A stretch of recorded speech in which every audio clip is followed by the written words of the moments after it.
अल्लाह ही अल्लाह किया करो, दुख न किसी को दिया करो, जो दुनिया का मालिक है नाम उसी का लिया करो। दाद खाज खुजली का जड़ से इलाज डॉक्टर शेख नाजिम से कांटेक्ट कीजिए 8983547069 पर। जोड़ों का दर्द, पाइल्स, बवासीर, एसिडिटी, वजन का कम करना, गुर्दों और मसानों की पथरी, गुप्त रोग, बालों का झड़ना और सफेद होना, इन तमाम बीमारियों के इलाज के लिए हिंदुस्तान आयुर्वेदिक सेंटर जलगांव। अस्सलामुअलैकुम वरहमतुल्लाहि वबरकातुहू। नाजरीन, इस्तकबाल है, स्वागत है आपका viral news live studio Jalgaon, Maharashtra, India में।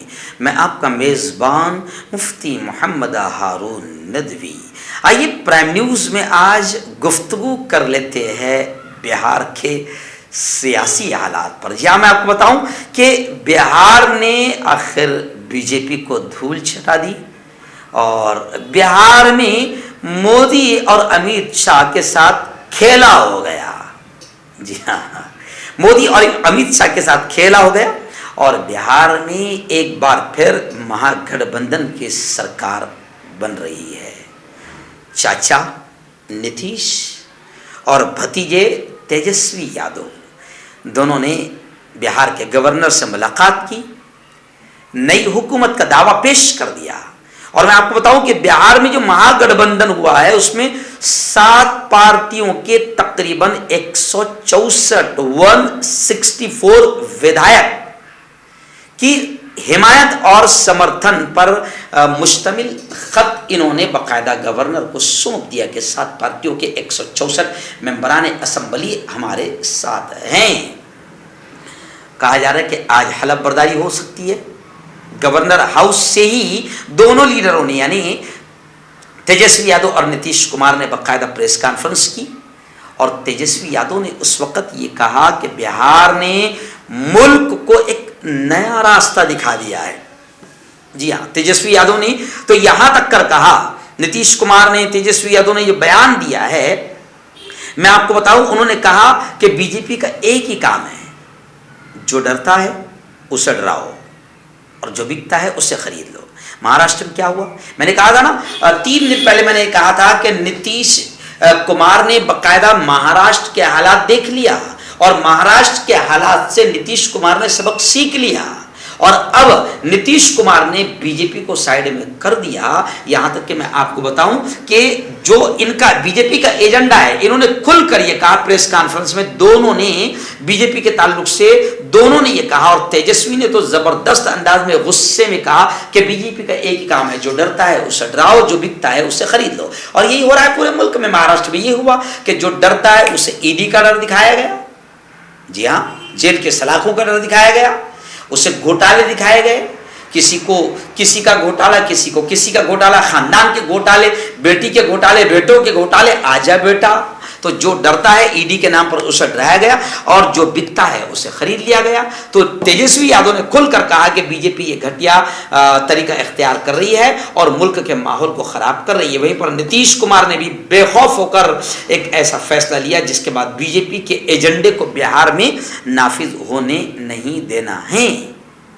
जी हाँ, और तेजस्वी ने एक बड़ा जुमला कहा प्रेस कॉन्फ्रेंस में कि मुल्क की हिस्ट्री गवाह है कि बीजेपी उन पार्टियों को बर्बाद कर देती है जिसके साथ वो गठबंधन करती है।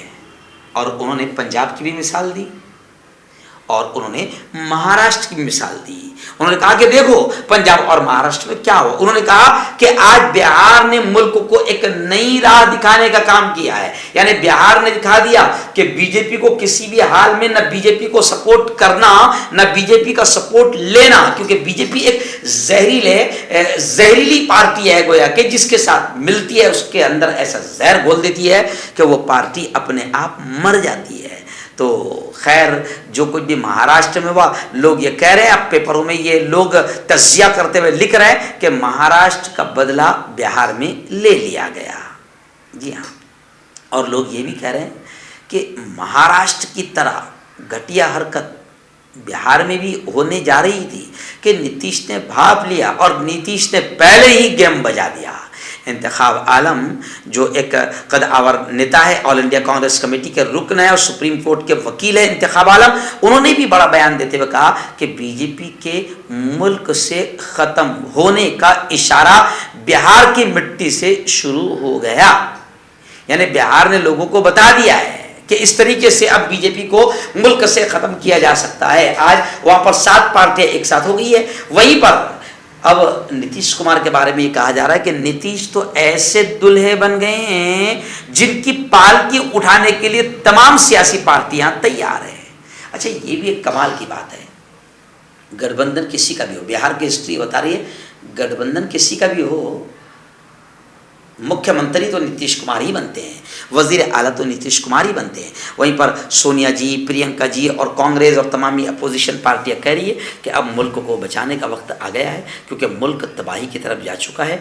मुल्क को इस नफरती पार्टी ने और इस मजहब के नाम पर और जात पात के नाम पर सियासत और घटिया राजनीति करने वाली पार्टी ने मुल्क को बिल्कुल गलत दिशा में पहुंचा दिया है और मुल्क तबाही की तरफ बढ़ चुका है। इसलिए अब मुल्क को बचाना है तो इसी तरीके से सफाई करना होगी, स्वच्छता अभियान चलाना होगा। और उस स्वच्छता अभियान में बीजेपी के जितने नफरती एजेंडे हैं, मानवता के खिलाफ एजेंडे हैं, मजहब के नाम पर लड़ाने के एजेंडे हैं, जात पात के नाम पर तकसीम के एजेंडे हैं, उनको तमाम एजेंडों को, तमाम नफरती प्लान और मंसूबों को साफ करना होगा, तभी जाकर मुल्क बचेगा। इसलिए सोनिया जी का भी बड़ा बयान आया है कि 15 अगस्त के मौके पर अब तमाम हिंदुस्तानी ये तय कर ले कि मुल्क को बचाना है नफरतों से, बेरोजगारी से, भुखमरी से, जात पात से, नफरतों से। अगर मुल्क को बचाना है तो बीजेपी को खत्म करना हम सब पर जरूरी हो गया है।